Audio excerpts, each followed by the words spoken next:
first thing that I had to do is select the area in which I was going to put the gardens. It was easy for me. We had some 2 areas where we had set up for gardens last year that they were in ground.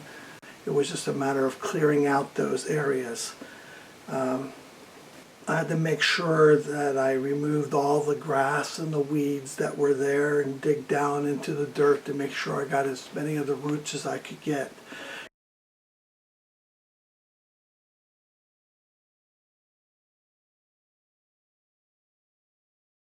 You have to also determine whether or not you're going to have water sprinklers in the boxes themselves, so you'd have to be able to work on getting the water pipes built and underneath there and getting that all set up before you put the boxes in.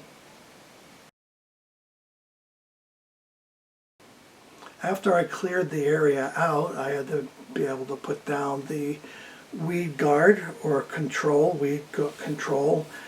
So I only had 30 inches wide, so with a 36-inch weed control barrier, that was pretty easy for me to do.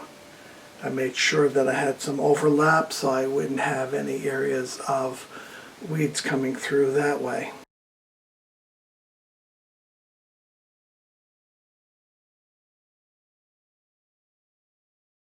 I had to choose what kind of screws. Was I going to use nails or screws? And I chose to go with a decking screw, a 2.5-inch decking screw. When I first started, I had an old picnic table, about 50 years old. It was from my wife's side of the family, and we had it sitting there and it wasn't being used, so we decided to turn it into a raised garden bed. Take the wood, the redwood that's on it, and create some raised garden beds. After you cut the wood to the size that you needed, you'd have to, again in my case, I stained it. So I stained all the wood, and then I was able to go ahead and lay out my lengths and then my ends so that I could then come back and then put screws in the bottom of each of them, the top and the bottom of the 2x6s. Once I finished that, then I would do another box the same way, and then place the 2 boxes one on top of the other, and then I joined them together with 2x4s that I stained and had them about 11 inches, so that way they came up to the height of the grow bed, and then I was able to put the screws in not only on the ends but on the sides to help them stabilize and they wouldn't come loose. Once I did that on all 4 corners, I was finished with that one grow bed. My grow beds, most of them were about 5.5 feet long and 2.5 feet wide.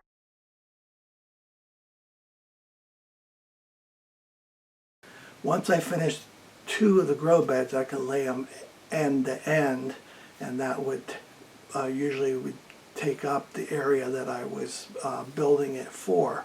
Most of my areas were about 11 feet, 10 to 11 feet long and 30 inches wide. So it's like taking a 5.5 foot and a 5.5 foot.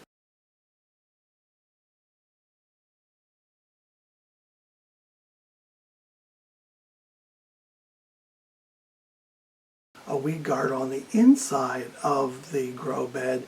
That way it kind of protects the grow bed from the dirt and it slows down the rotting process or the breaking down of the grow bed itself. You might have to figure out how much dirt you really need, and there is a formula for doing that, and it's usually taking the height, the width, and the length of your grow beds and multiply them. And whatever you come up with, you need to know that there's 27 cubic feet for every cubic yard. So that would help you determine how much dirt you need, and then you can figure out whether you need to have that shipped to you, or whether or not if you have a truck, to be able to go and get a load of that. So you have to figure out how much dirt you need to be able to go ahead and determine whether you're going to get it by bags or whether you're going to go ahead and get that truck to you.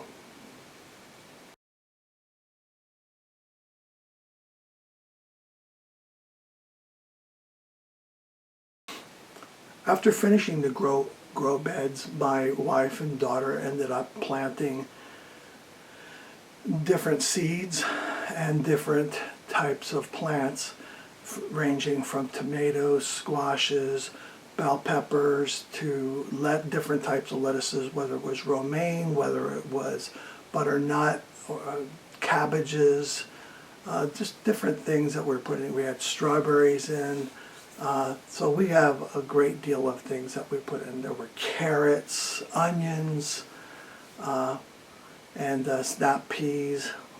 My last one, the fifth one, was just, I had a section of dirt between two of the grow beds, and we decided to go ahead and put in one that was about 1 foot wide and 10 feet long.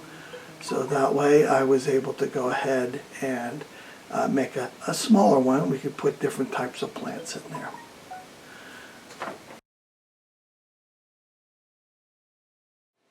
I began building the grow beds in January, late January, and by the end of March, beginning of April, I finished my last one. So it's been a continuous process in building all of these grow beds, and I think I've got it all down.